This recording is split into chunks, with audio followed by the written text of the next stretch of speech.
Tristan, first of all, your reaction to that extraordinary interview I just finished with your brother. I think that was one of the best interviews ever conducted with Andrew. I don't know how hard you're going to go on me, so perhaps I'm making a mistake saying this. I like how you challenge your guests. I like how you seem to have a very impartial opinion on people. You don't judge things one way or another before you go into the interviews. And I think that made the interview with Andrew very interesting. I'm very excited to see the public response. I mean, like I said to him, I'm not here to convict you or otherwise. I don't know if you're guilty or not of the charges laid against you. We'll establish that in a trial. Or otherwise. I mean, it may not even go to trial. No, it might not. I mean, it seems to me there's been an interesting relaxing of restrictions against you and your brother, really, from the time you were put in prison at the start of the year. What do you read into that? Well, if you understand how the Romanian justice system works, again, I have to be very careful what I say. The pressure to put us in jail comes from not organizations. There are many great people who work at organizations like Tate, which is the organization investigating us, but it comes from individual prosecutors who I am very much a trophy for, I would say. So the absolute obsession with putting me in jail comes from these people, but these people have nothing to do with judges, you see. At the end of the day, if you investigate me for a year and a half, throw me in jail, drag my name through the mud, eventually you're going to have to come up with a file of evidence and show it to a judge. So the people who keep letting me go are the people who've seen that file of evidence and don't have a motivation to keep me in jail. So that's it broken down as simply as I can. In the BBC report of the prosecution files, they quote you as saying about the women who worked on your webcam business, I'm going to slave these bitches. I'm going to make them work even more hours and hours and hours. I work these bitches like slaves. Slave work, minimum 10 or 12 hours a day. That is not true at all. So you never said that? No. Or you said it sarcastically? No, I didn't say it sarcastically at all. That is about my ex-girlfriend cleaning my house. So what you have to understand is when you go through a man's phone, you have 4 years and hundreds of thousands, millions of messages to everyone he's ever spoken to. Now, this is about human trafficking, my accusation. So anyone coerced, anyone forced, anyone tied up, anyone kidnapped, anyone sold, anyone moved, none of that is in any of my WhatsApp conversations. But Tate and the prosecutor essentially can eliminate parts of the conversation that he says are not relevant. Now, if you look at the timings between the messages on all of these conversations that look very bad, he's deleting various things, a lot of LOLs and a lot of ha-has, because believe me, if you were to read mine and my brother's conversations, even right now, you could probably accuse me of conspiracy to commit murder because of the stupid things that we talk about. I was talking about... Conspiracy to commit murder? I mean, Andrew, I'm going to kill you when I get home.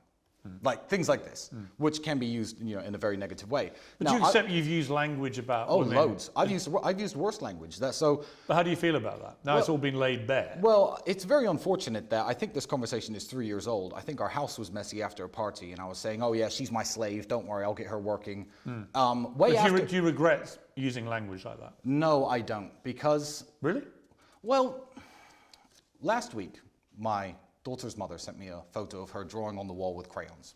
And I said, ha ha ha, I'm going to kill her when I get home. Now, you could delete the ha ha ha because you feel that's irrelevant because you're the prosecutor, and you can arrest me and all my friends and throw me in jail for conspiracy to commit the murder of children. You could do that if you wish. But that's not the way I meant it. No, but I'd ask a different question. Yes. I would say when your daughter grows up, yes, how would you like it if another man spoke about your daughter by saying, I'm going to slave the bitch, I'm going to make her work even more hours and hours, I work this bitch like a slave. If someone said that and you saw it actually in a message they sent about your daughter, how would you feel? Well, that's not the best message to have sent, and there's lots of locker room talk. So you regret it? I regret that. You either regret it or you don't. No, I don't. I regret that it became public because, the way men speak to each other, if I were to go through all of your WhatsApp messages, I don't know what I'd find. And I also you wouldn't mind if a man spoke that way about your daughter when she's older, you wouldn't mind? Or you would mind? Of course I would mind, but it depends on the context of the relationship. Do you think it's disrespectful? The girl I was talking about cleaning my house at the time, I'm no longer with her. And also, this conversation is not about anyone who's listed as a victim in the file, which is a very important distinction to make. The girl I was talking about, I was very in love with at the time. I had a very great relationship with at the time. If you say to your girlfriend, "Oh, come here, I'm gonna spank you," that's not, if you're her co-worker or you're a man who's stalking her, it's a very different context to if you're her boyfriend. The problem is that in the context of what you've been accused of, yes, the prosecutor can make it look bad. This looks damning. Of course, but what he doesn't do is he doesn't show the whole conversations to any judge. That is a carefully manipulated and edited and actually constructed conversation, as all of the conversations are. This whole lover boy thing, right? The suggestion is that you and Andrew, basically, you're two good-looking, fast-talking, smart guys, right? And you've have plenty of money and you've enjoyed yourselves, fine. Yes. And that you've managed to deliberately or otherwise, but the suggestion is deliberately, persuade a lot of women to fall in love with you very quickly, and then you use that relationship and how they feel about you to then guide them towards making money from webcams. Well, that's interesting. Of the 7 women that you've listed, none of which we can name, do you know how many of them ever worked at my old webcamming business I had many years ago? Of the 7 victims listed, how many of them were in any way related to any of the activities I did when I ran a webcam studio? The answer, Piers, you'd be surprised to know, is 0. People on the internet, I call them Twitter detectives, not the police. Not DCOT, not even this over-ambitious prosecutor, because there are webcam studios all over the city, has tried to make any criminal complaint about that small business that me and Andrew, as he said, dipped our toe in. I was mainly running it, to be fair, all those years ago. None of these people who are alleged victims today have anything to do with the webcam studio. But if you watch clips on Twitter, when we speak as a 24-year-old, vulgarly, oh yeah, you know, I'm pimping because I'm in the club with a bunch of girls. You know, when we speak that way, it's easy to say, oh, look, he's admitted, he's confessed to his crimes. The old webcam studio and the current investigation have 0 strings in between them. So the question in and of itself doesn't make sense, if you understand that. You could face further time in jail if you're convicted of these offences, a long time in jail. You were in jail earlier this year. What was that experience like for you?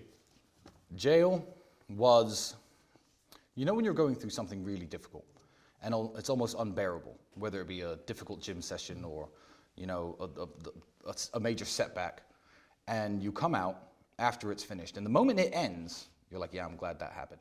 Jail was hell every single day. But the moment we got that phone call saying a judge who's now seen the evidence that they've allegedly raised against you has decided to release you, I was very happy for the experience. I'm very happy I spent 3 months living in those conditions. What did you find out about yourself? I didn't find out anything new. I feel like it was my opportunity to show to myself and to my brother and to the world that I am the man who I say I am. I always preach being mentally strong, physically strong. You know, I put on this tough guy persona, but I don't think it's a tough guy persona, because if I can survive 3 months in a Romanian prison without incident, without tears, without being upset. You didn't shed any tears? I did not in jail. Did you know that Andrew had? I believe that Andrew's tears were tears of anger. He was more angry than I was. Whereas me and Andrew are very balanced. We have a very balanced relationship. We keep each other in check. When he's angry, I calm him down. When I'm angry, he calms me down. I believe Andrew was a lot angrier at the situation. Andrew knew a lot less about the situation. I can at least read some Romanian. I was trying to make sense of it all. He was sitting there in pure frustration. But they're serious criminal charges. Well, they're serious criminal charges. But what I would say to you is, what is the serious criminal evidence? So again, this is from the, I'm going to work this for hours. It's about a girl cleaning my house, by the way. So this is the big bombshell. The BBC, because I don't know how they got the indictment, but the indictment should be private. I'd love to give you a copy. I really would. But the criminal indictment isn't what the prosecutor says I've done. It's the evidence against me. So if the BBC have read their grubby little fingers through all of this evidence and all the files, and the worst thing they have to come at me with is, Tristan, you said this girl's your slave. I've said that. I've said worse things. Have you ever coerced women? No, I've never coerced anybody into doing anything they don't like. Do you accept them, as I said to Andrew, that some of the language, even in the things he tweets now, suggests that his idea of how women should be treated is that they effectively are a form of slave to a man? You know, Piers, I really like you, and I sometimes feel you fall for Andrew's little traps, and it's really wonderful to watch, because it's not the things he says. It's the way he says them, and the way he says them can get people very riled up. When I was sitting listening to your interview about women shouldn't work and be taken care of, etc., it actually took me back about 12 or 13 years to an interview I saw, I can't remember, I think it was on ITV, with the late Christopher Hitchens. You probably knew him. I did. I did not know Christopher Hitchens. I think he died way before I became relevant. But he was sitting there with this female journalist, and he's saying, his exact words were, oh, I don't want Mrs. Hitchens to be coarsened in the labor market. Why would I want my women coarsened in the labor market? No, if she's with me, she can work if she wants, but she doesn't have to. Now, he was not labeled the world's biggest misogynist. He was actually hailed as an intellectual this time. I read all of his books. I used to be a big fan of his. But he said exactly the same thing Andrew said. Exactly the same thing with different intonations and different tones. And you probably knew him. You didn't attack him back then for saying that, did you? But Andrew, well, I'm not here to judge. He can get people riled up. Christopher Hitchens is no longer with us, sadly. He was a brilliant man in many ways. I disagree with him about many things, but he's not why I'm here, obviously. Yeah, of course. You know, it just seems to me that the rhetoric, particularly by Andrew, but also some of the stuff they found with you. The Sure. way that you talk about women may be part of the problem you found yourselves in here. And from Andrew's recent tweeting, there's no sign to me that he is aware or self-aware of quite how some of this stuff comes over. I understand. And that maybe that has been part of the problem here with you guys. Well, again, when you look at Andrew Tate and Tristan Tate and you try to label them misogynists, you gender the argument. If I were accused of anything else and they were to read the conversations, which they did read, by the way, between me and my friends, the insults we give each other, the threats we make to each other. Do you think a woman's place is at home serving her man? No. I believe my woman's place is at home serving her family. I serve my family. But she too. shouldn't go to work. She wouldn't have to if But she she didn't want shouldn't to. If I wanted her to and she wanted to and we agreed as a family. If you wanted her to. If we agreed as a family. What if you don't want her to but she does? Well, in the same way that if I was working a normal job and I got a promotion, that would mean that I move out of the city or we move as a family, we'd sit there and discuss it as a family. I don't believe that there's one rule for every single family. I don't see... Yeah, but Andrew does. I don't see in the future my woman working, no. Because I think I could take care of my woman and I could take care of my family. You wouldn't be... I don't think you'd be with a woman who wanted to work, right? I've been with women who worked. And how did that go? Wonderfully. I've had some absolutely wonderful relationships. Well, doesn't that prove the point? That this whole idea a woman has to stay at home and serve her man is actually a lot of cobblers. Again, I don't think serve her man was something Andrew specifically said. I would phrase Well, he did. I mean, that's why I read that whole tweet. Well, Andrew's not me and I'm not Andrew. What I would say is a woman serves her family. Are you different in your outlook on that? Me and Andrew are very different. Me and Andrew are very different people. Rolling Stone, in a profile, said this about Rolling Stone. Their relationship dynamic is very odd. It's like Tristan is held captive by Andrew and believes or follows everything Andrew says or does. I don't believe or follow a lot of things that Andrew says or does. I get asked every single day to counter. E.J. Dickinson is this woman's name. I could tell you some horrible stories about the people who she's harassed and bothered, this Rolling Stone woman. The things Andrew says and does, I mean, I get asked... What don't you like about his views? Well, the major one, when people say, oh, Tristan, now that you've converted to Islam, I'm like, I haven't converted to Islam. Who says I converted to Islam? No, I'm an Orthodox Christian and I have not converted to Islam. What do you think of his conversion? I think that it's not my place to even comment on it. Now, some of the greatest religious discussions I have had have been with Andrew since his reversion, since him reading the Quran, most of it, of which he covered in prison. And we sit there and discuss these various ideas, but I believe that individual religious conviction is exactly that, it's individual. And I don't believe whether I'm his brother, whether I'm his son, mother, uncle, I have no place to tell him what his religious conviction should be, just as he has no business to tell me mine. So I'm happy for him because he's become a happier and better person. Are you rivals? Yes. Oh, absolutely. But in the best and most healthy way.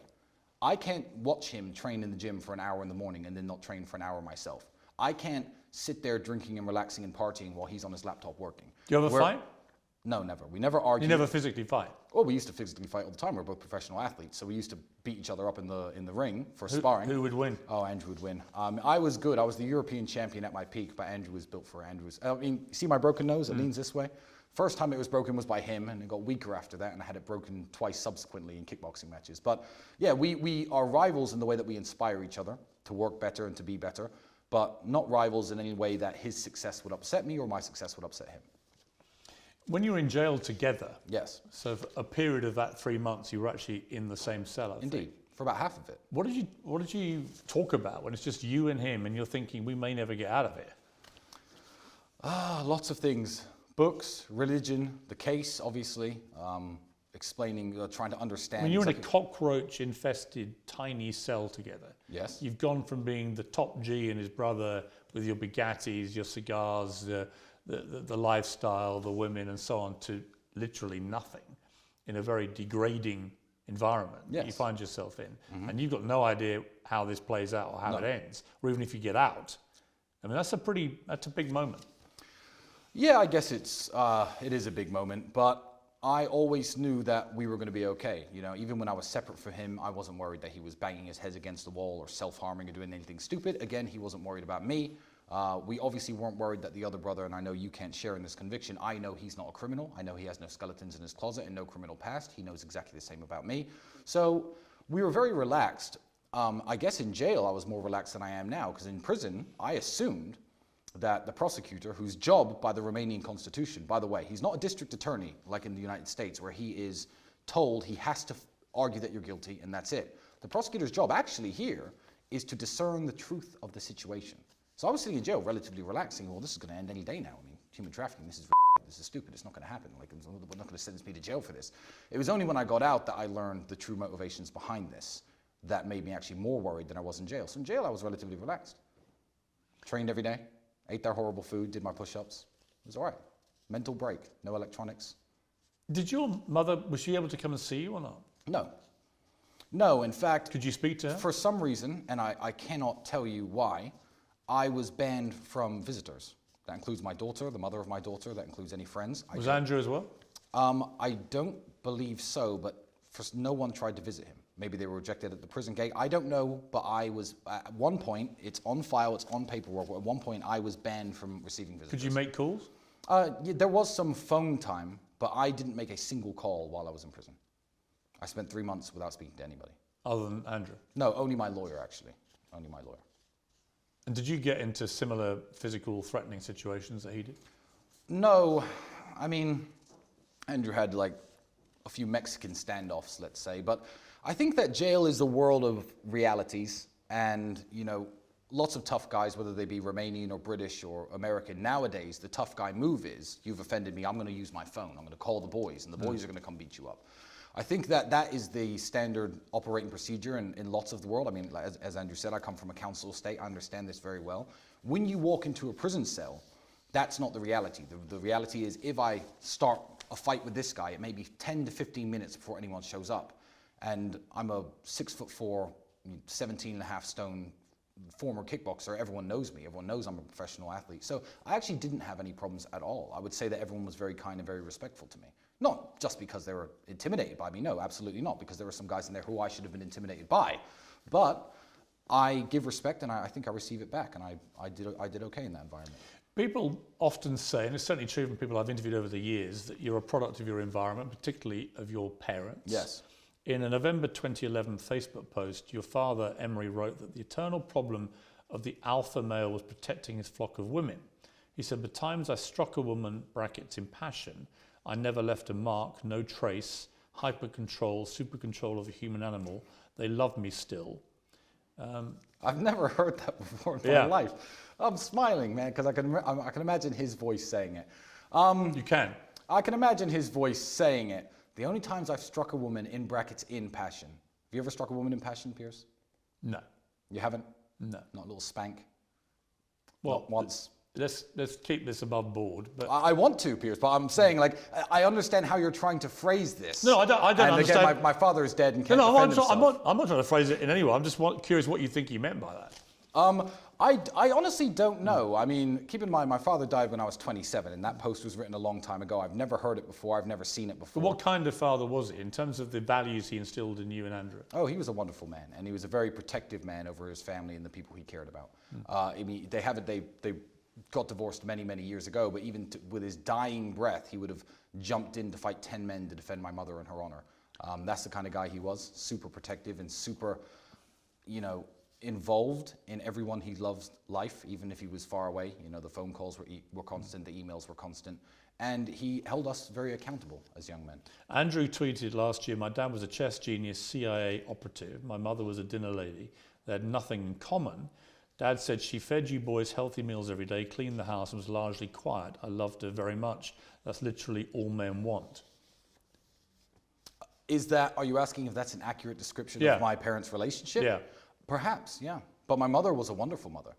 See, I don't think. But they split up. Of course they did. But that does. Well, so when he says that's literally all men want, they split up way before I was old enough to understand marriage or sexual or male or female dynamics. By the way, so I can't even comment on their marriage. What I can comment on is how they were as parents. And what I will say is, I don't look back on my childhood raised in a council estate. On state benefits, you know, I was free school lunches. I don't look back on that and think, oh, my mother was a terrible mother because we didn't have any money. Because I don't think it was my mother's job to, I guess, provide as much as my father was doing his best from the United States. But I will look back and say my mother was an absolutely wonderful mother. I had 3 square meals a day. She knew how to manage her finances, didn't smoke, didn't go out with her friends, made sure my clothes were always washed, knew how to mend things. She is. How does she feel about the fact both her boys are in this serious legal jeopardy?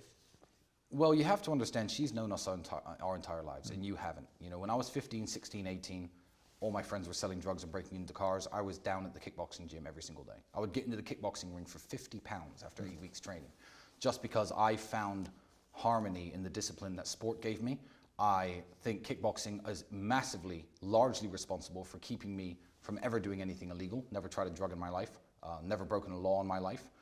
Never broken any law? Speeding. Right. You know, I mean, we're talking, I'm talking about serious crimes. And my mother's known that even at my most desperate and my most poor, I would come home to her and sleep on her couch for 6 months, as opposed to do anything illegal, and try to find an honest, good way of, legal way at least, of making money. So the idea... Is she worried about you, the situation you're in? Well, she's worried about the situation, but she has no doubt in her mind that I haven't done any heinous things against women, especially for money, because it doesn't make sense that after going through what I've gone through and avoiding any legal problems, suddenly I'm worth hundreds of millions of dollars, and I decide that's the time to start trafficking. When you look at this whole setup of the war room and the generals and I think Andrew said 4,000 people are members now. Yes. When I saw the web chat logs and so on, he says a lot of that isn't true. I don't know. We'll have to wait and see whether that's verified or not. But a lot of the language that's used seems to be that people are being encouraged to spend all this money to join a kind of cult where they are encouraged to treat women as second-class citizens. Absolutely not true. One, I don't... But that's what comes over in these I believe the screenshots you've seen are fake. One, absolutely. Two, I would say I'm a member of the war room. The war room has nothing to do with me. I'm just a war room member like everybody else. And I find lots of great help within the war room, whenever I want to do business with somebody, if I want to transfer money to certain countries, if I want to, find somebody who has talents that I don't, to recruit people, to find people to work for me. That's what I use the war room for. I don't think any network in the world would exist where men sit around and just complain about women and try and treat women as second-class citizens. I mean, surely it would be... It's not complaining about them. I wouldn't want to take part in It's more like there's one of the running themes is to get the woman to tattoo your name on herself. That's clearly not true. What you've read is fake, and it's made up by stupid journalists. There's 12,000 pages of it. There's 12,000 pages. Well, it doesn't matter. It's very easy to find some chat logs and enter little lines into it. I don't think that... It's also very easy to say, yeah, a bit of it was done. Well, here's the thing. If 4,000 people are talking across hundreds of different rooms 24 hours a day, right now, since the beginning of our interview, probably 300, 400, 500 messages have been sent inside of the war room. I can't tell you exactly what everyone has said over the last 4 years and what they haven't said. I can't. What I'm saying is, in my experience inside of the war room, that is absolutely not what the war room stands for. That's absolutely not what the war room teaches, preaches, what anyone I know from the war room believes. All the people I know from the war room are happily married men, guys with families, guys with kids, successful businessmen, people who run construction companies, real, honest, great people, and that does not represent us. So I think it's fake. You guys have preached a message of masculinity, and I'm all in favour of masculinity. Great. Many other people have categorised it as toxic masculinity because of the misogyny and so on. Do you feel that maybe you have collectively gone too far in the misogyny, and that has been, again, one of the reasons you find yourself in the problems you're in? Well, again, when I say... First, the kind of alpha male rhetoric. What have I said that's misogynistic? No, I'm just asking you generally whether you feel that's part of the problem. I don't think that's part of the problem. I don't think it is a problem at all. I think that when somebody has been speaking on the internet for a decade, you have to understand that, first of all, lots and lots of content is produced, and it's very easy to cherry pick and to take things out of context. Sure. And number two, the man speaking on the internet 10 years ago is not the man being interviewed by you today. You know, who I was when I was 25, I fancied myself a bit of a dating coach, used to give people advice on how to meet women and how to pick. That's not how I live now. I'm 35, I'm not 25. You at 25, I'm sure we're very vastly different than you are today. So, you know, I don't think there's a problem with anything I've said, because I've never advocated for anything illegal. I've never advocated for any crime. I do not advocate for drugs. I do not advocate for violence. I do not advocate for any of these things. So if Andrew said that women can't drive as well as men once, like, it's very easy to jump on that and say this man is the world's biggest misogynist because he said X. And I think it's really stupid. He said a lot worse things than that. I do think that was the original reason he went viral. I do think he said a lot of blatantly misogynist things. I don't think he's even really aware. I don't think he even thinks they are misogynist. Well, that depends on your worldview, and it actually depends on the worldview of where you live. Because if you were to walk around the country of Romania, the great country of Romania, and you were to talk to people and say some of the misogynistic things you've heard Andrew, me, anyone else in the world say in England that are considered misogyny, the men and the women here would be like, yeah, Huh? What? Misogynistic? What's like? Yeah, that's not a very good defence. Well, no, it's not.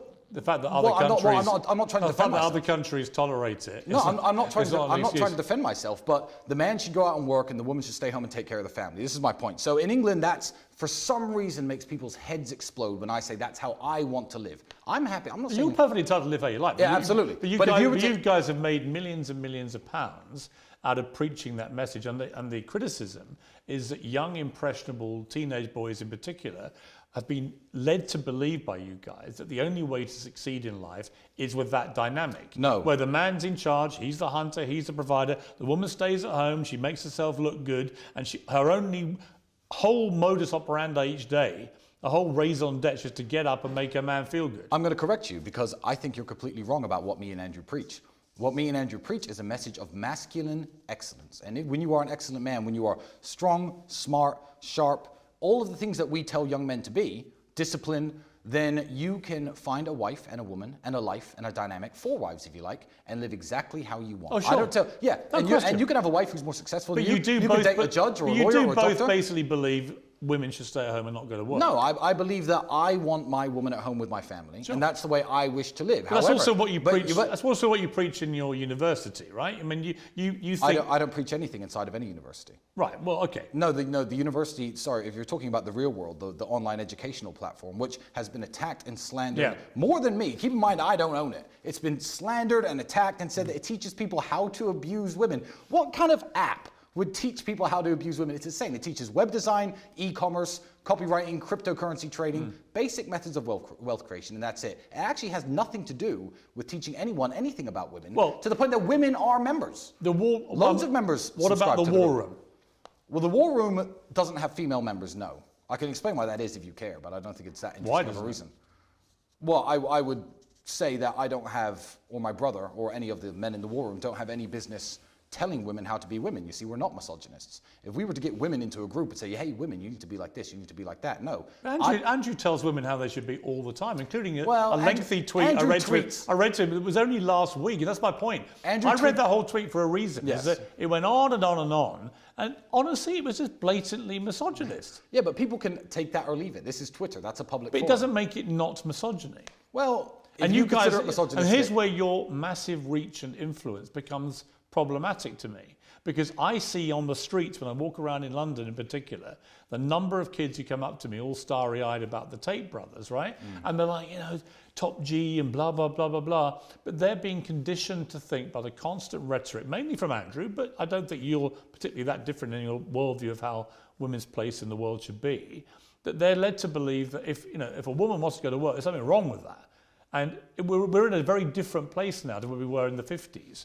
A lot of women love going to work, love their jobs, they're successful. Often they may be the main breadwinner in the family, right? The whole dynamic has changed. There's no suggestion that there's a repeated pattern of women that go to work, they have unhappy marriages or lives or unhappy children. No, but I believe society's gotten much worse in the last 30, 40 years. And because of women going to work? No, not because of women going to work, but because of men losing the agency to discipline the children in the household and to be seen as the figurehead. Now, that's my personal opinion, and if you find it misogynistic, that's completely fine.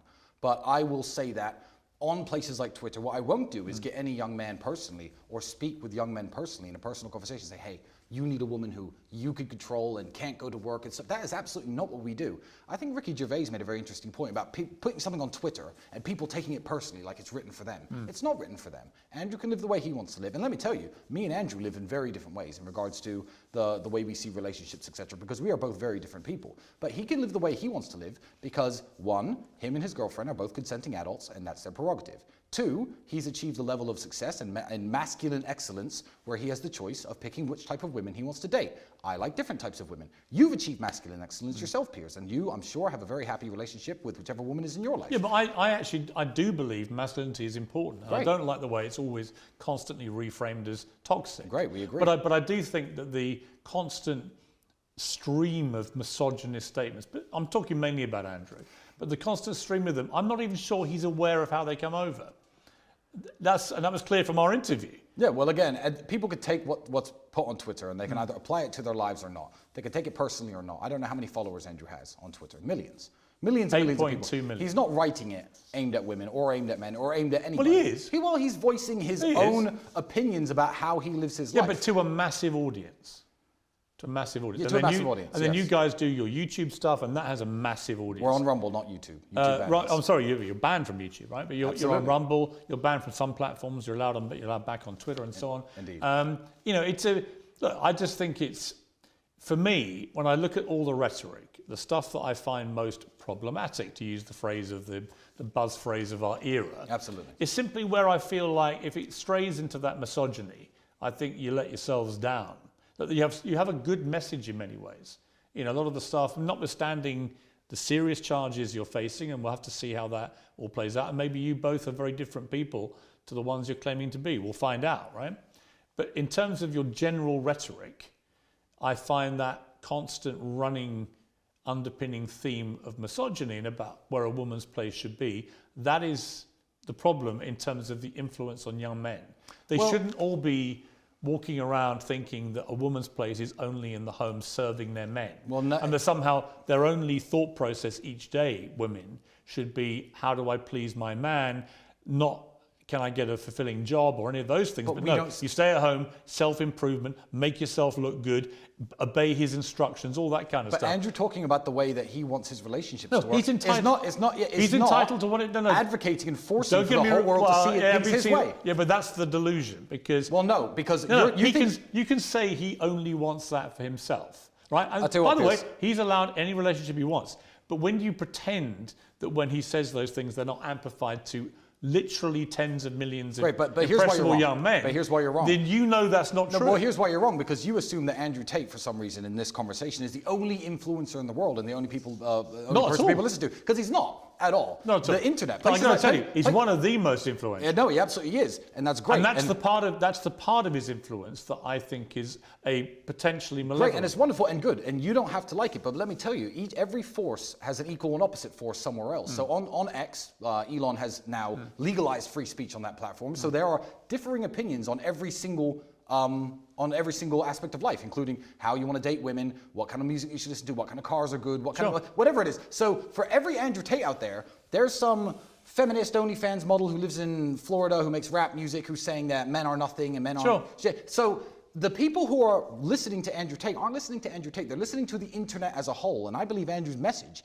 is, one, overwhelmingly positive, absolutely overwhelmingly positive, and I believe he's a very important mark on that spectrum of opinions that exist out there, because when you delete Andrew Tate, the mean average of people will drift down this toilet of degeneracy and become less like Andrew Tate. He's a professional athlete with a completely clean criminal record, by the way, who's massively financially successful, who's kind, who's generous. He runs his own charity. He's the best brother. He's the best father. He's the best uncle. He's an absolutely wonderful man, and I would love to see more men become like him. So I like his opinions, and I like the fact that he's out there. Tristan Tate, thank you. It's been a pleasure.